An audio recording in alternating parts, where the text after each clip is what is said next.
Klodiani, i tensionuar dhe me nervat në limit, ngrihet me vrull nga vendi sa po sheh lëndrimin që i afrohet përsëri me qëndrim provokues. Atmosfera në shtëpi është e ngarkuar dhe të gjithë banorët e ndjejnë se diçka e keqe po vjen. Klodiani nuk është më ai i qeti i pak minutave më parë, tani fytyra e tij është e ngrirë, nofulla e shtrënguar dhe shikimi i acaruar. Ai ecën drejt lëndrimit me hapa të shpejt, duke i rënë fort në sy të gjithëve që nuk e mban veten më. Po çfarë mendon ti, që do më kapësh për flokësh dhe unë do rri? I thot ai me zë të lartë, duke i hyrë pothuajse fytyrës së lëndrimit. Lëndrimi përpiqet të ruajë qëndrimin e vet sfidues. Por Klodiani nuk i lë hapësirë. Ai afrohet edhe më shumë dhe i thot me një ton të prerë, hajde, kap më prapë. Bëje tani, ta shohim. Ko kap për flokësh ti, a?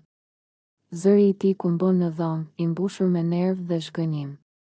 Të gjithë banorët ngrihen në vend, disa kërcejnë nga divani për t'ju afruar, duke menduar se mos situata përshkallëzohet edhe më shumë.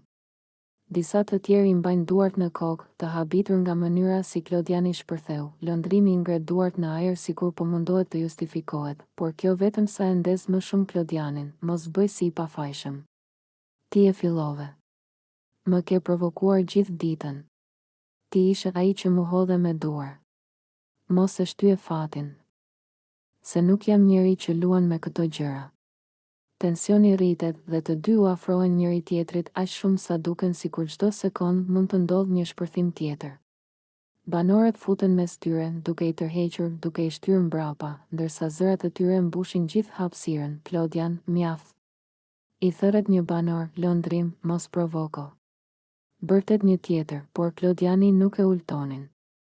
Ai tregon me gisht drejt lëndrimit, mos mi afro duart më kurrë. As mos provo ta bësh. Se po më provokove edhe një herë, nuk e di si do dal puna.